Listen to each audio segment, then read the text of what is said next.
ایک تسلی سی بھی آئے ہے تیرے نام کے ساتھ، گویا کونین کی دولت کو سمیٹا اس نے، دل کی دنیا جو بسائے ہے تیرے نام کے ساتھ۔ اللہ، گویا کونین کی دولت کو سمیٹا اس نے، دل کی دنیا جو بسائے ہے تیرے نام کے ساتھ۔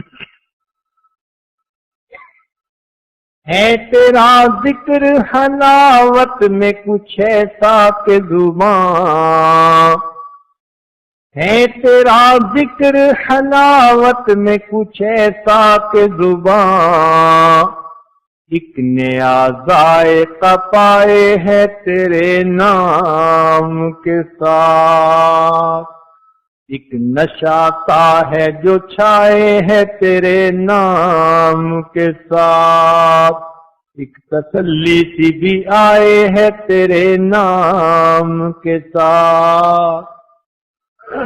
خوب کیا عشق الہی کا اثر ہوتا ہے، روح بھی وجد میں آئے ہے تیرے نام کے ساتھ۔ حشر کیا ہوگا بھلا ان کا تیری دید کے دن،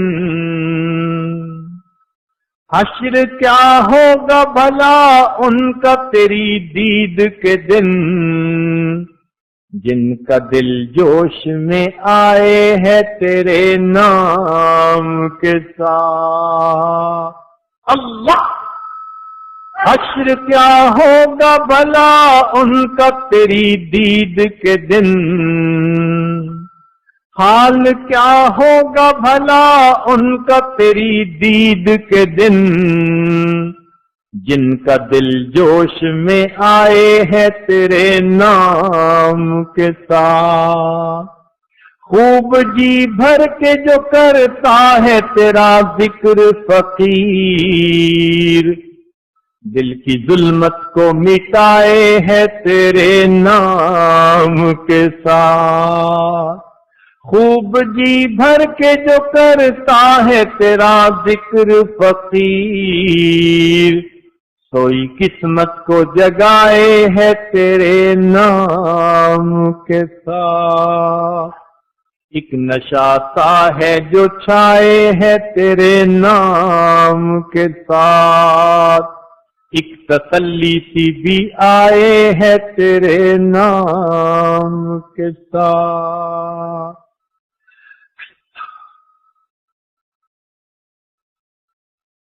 لا الہ الا اللہ محمد رسول اللہ۔ دعا کر لیجئے۔ سبحان ربی العلی الوہاب، اللہم صلی علی سیدنا محمد وعلی آل سیدنا محمد وبارک وسلم۔ اے مالک، ہم آپ کے عاجز مسکین بندے ہیں، ہمارے گناہوں کو معاف فرما، ہماری خطاؤں سے درگزر فرما، ہمارے عیبوں کی پردہ پوشی فرما۔ اے اللہ، ہماری نگاہوں کو پاک فرما، دلوں کو صاف فرما، سینوں کو اپنی محبت سے لبریز فرما، اپنے عشق کی آتش ہمارے سینوں میں پیدا فرما، ہمارے انگ انگ سے اپنے ذکر کو جاری فرما، روئے روئے سے اپنے ذکر کو جاری فرما، ہڈی ہڈی بوٹی بوٹی میں اپنی محبت پیدا فرما۔ اے اللہ، ہمیں برے دن سے محفوظ فرما، بری رات سے محفوظ فرما، برے کاموں سے محفوظ فرما، برے انجام سے محفوظ فرما، ہدایت ملنے کے بعد گمراہی سے محفوظ فرما، عزتیں ملنے کے بعد ذلت سے محفوظ فرما۔ اللہ، اپنی رحمتوں کی ٹھنڈی چھاؤں نصیب فرما۔ اے اللہ، جن بچوں نے قرآن مجید یاد کیا، اللہ ان بچوں کو اپنے مقبول بندوں میں شامل فرما، ان کے والدین کو اللہ دین و دنیا کی سعادتیں نصیب فرما، ان کے اساتذہ کو اللہ اپنے مقبول بندوں میں شامل فرما۔ اے اللہ، اپنی رحمتوں کا معاملہ فرما۔ حاضرین مجلس جتنے بھی ہیں، اللہ سب پر اپنی خصوصی رحمتیں نازل فرما۔ میرے مولا اس سے پہلے کہ لوگ ہمیں کلمہ پڑھائیں ہمیں اپنے اختیار سے کلمہ پڑھنے کی توفیق عطا فرما. اس سے پہلے کہ ہمارے ظاہر کی آنکھیں بند ہو جائیں اللہ من کی آنکھیں کھلنے کی توفیق عطا فرما. اس سے پہلے کہ لوگ ہمیں غسل دیں اللہ ہمیں غسل توبہ کی توفیق عطا فرما. اس سے پہلے کہ لوگ کفن پہنائے اللہ ہمیں تقوی کی پوشاک پہننے کی توفیق عطا فرما. اور اس سے پہلے کہ لوگ نماز پڑھیں اللہ ہماری نماز پڑھیں ہمیں نماز کی حضوری نصیب فرما. اور اس سے پہلے کہ ہمیں قیامت کے دن آپ کے سامنے پیشی ہو اللہ ہمیں اپنی رضا نصیب فرما. میرے مولا کرم کا معاملہ فرما. اے اللہ ہماری ان دعاؤں کو اپنی رحمت سے قبول فرما. اے اللہ جو کاروبار کی طرف سے پریشان ان کی پریشانیوں کو دور فرما. جو گھر بار کی طرف سے پریشان ان کی پریشانیوں کو دور فرما. جو صحت کی طرف سے پریشان ان کی پریشانیوں کو دور فرما. اللہ اولاد کے غموں سے محفوظ فرما. اولاد کے دکھوں سے محفوظ فرما. اولاد کی پریشانیوں سے محفوظ فرما. اپنی رحمتوں کی ٹھنڈی چھاؤں نصیب فرما. میرے مولا ہم زندگی میں کبھی بھی بے سہارا نہ فرما. میرے مولا ہمیں کبھی بھی زندگی میں بے آسرا نہ فرما. کبھی بھی اپنے در سے دور نہ فرما. کبھی بھی نفس اور شیطان کے حوالے نہ فرما. حالات کے حوالے نہ فرما. اللہ ہمارے ساتھ درگزر کا معاملہ فرما. اے اللہ ہم آپ کے بندے ہیں آپ کی رحمت کے طلبگار ہیں اللہ امیدوں سے بڑھ کر ہمیں اجر اور بدلہ نصیب فرما. میرے مولا اس سے پہلے اے اللہ ہماری ان دعاؤں کو اپنی رحمت سے قبول فرما. اے اللہ جنہوں نے دعاؤں کے پیغام بھیجے خط لکھ کے فون کیے سب کو ان نیک دعاؤں میں حصہ نصیب فرما. ہمارے والدین عزیز اقارب مشائخ جو دنیا سے فوت ہو چکے ان کی مغفرت فرما. اور جن کی آپ نے مغفرت کر دی قرب کے اعلیٰ درجات عطا فرما. اے اللہ مدارس عربیہ کی حفاظت فرما. دعوت و تبلیغ کے کام کی حفاظت فرما. جہاں اللہ اللہ ہوتی ہے ان خانقاہوں کی حفاظت فرما. اقامت دین کی کوششوں کی حفاظت فرما. ہمارے تینوں حرم کی حفاظت فرما. اے اللہ ہمارے اس ملک کی حفاظت فرما. اس کو دین کا قلعہ بنا اور ہمیں اس میں شریعت و سنت کے مطابق زندگی گزارنے کی توفیق عطا فرما. امت مسلمہ کو عزت رفتہ نصیب فرما. رب کریم ہم عاجز مسکینوں کی ان دعاؤں کو قبول فرما. اے اللہ بچہ پریشان ہوتا ہے ماں باپ کی طرف دوڑتا ہے اور بندہ پریشان ہوتا ہے تو پروردگار کی طرف لوٹتا ہے. اے بے کسوں کے دستگیر اے ٹوٹے دلوں کو تسلی دینے والے اے خالی جھولیوں کو بھر دینے والے اللہ ہماری جھولیوں کو بھی بھرپور فرما. اے اللہ ہماری جھولیوں کو بھی بھرپور فرما. ہمارے ساتھ درگزر کا معاملہ فرما. اے اللہ جب کوئی ماں اپنے بچے کو نجاست میں لکھنا دیکھتی ہے وہ بچے کو پھینک نہیں دیتی چھوڑ نہیں دیتی سمجھتی ہے یہ نادان ہے بیٹا تو میرا ہی ہے. اللہ وہ بیٹے کو دھو لیتی ہے سینے سے لگا لیتی ہے. مولا ہم بھی گناہوں کی نجاست میں لکھے ہوئے ہیں مگر بندے تو آپ ہی کے ہیں. اللہ ہمیں اپنے در سے دور نہ کیجیے. ہمیں نفس اور شیطان کے حوالے نہ کیجیے. کفار کے حوالے نہ کیجیے. اے اللہ ایک رحمت کی نظر ڈال کے دھو دیجیے اور ہمیں اپنی رحمت کی چادر میں چھپا لیجیے. پروردگار ہمارے ساتھ کرم کا معاملہ فرما دیجیے. اے اللہ ہماری ان دعاؤں کو اپنی رحمت سے قبول فرما. اے اللہ آپ نے جب موسیٰ علیہ السلام کو فرعون کی طرف بھیجا تو فرمایا فقولا لہ قولا لینا کہ اس بندے کو جس نے انا ربکم الاعلی کہا خدائی کا دعویٰ کیا آپ نے فرمایا کہ اس کے ساتھ نرم گفتگو کرنا نرمی کا معاملہ کرنا.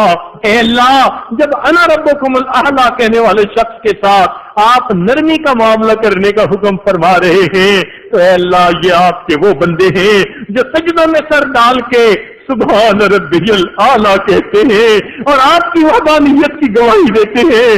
اللہ ان کے ساتھ نرمی کا معاملہ فرما لیجیے. اے اللہ گناہوں کو معاف کر دیجیے خطاؤں سے معاف کر دیجیے. اے اللہ غلطیوں کو معاف کر دیجیے. اللہ ہم اپنے گناہوں کا اقرار کرتے ہیں ہم اقراری مجرم ہیں مگر آپ سے رحم کی اپیل کرتے ہیں. میرے مولا رحم فرما دیجیے اپنے بندوں پر کرم فرما دیجیے. اے اللہ کوئی بندہ اگر مندر سے نکل کے جہنم میں چلا جائے اس پہ تو حسرت نہیں ہوتی. حسرت تو اس پہ ہے جس کی توبہ قبول نہ ہوئی اور وہ مسجد سے نکل کے پھر جہنم میں چلا گیا. اللہ مہربانی فرما دیجیے ہم آپ کے گھر میں بیٹھے ہیں میرے مولا ہماری توبہ قبول کر لیجیے. اے اللہ میں اپنے در سے دھکے نہ دیجیے. اے اللہ خالی نہ اٹھائیے.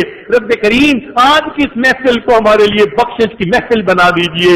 اے اللہ بخشش کی محفل بنا دیجئے. میرے مولا ہماری ان دعاؤں کو اپنی رحمت سے قبول فرما لیجئے.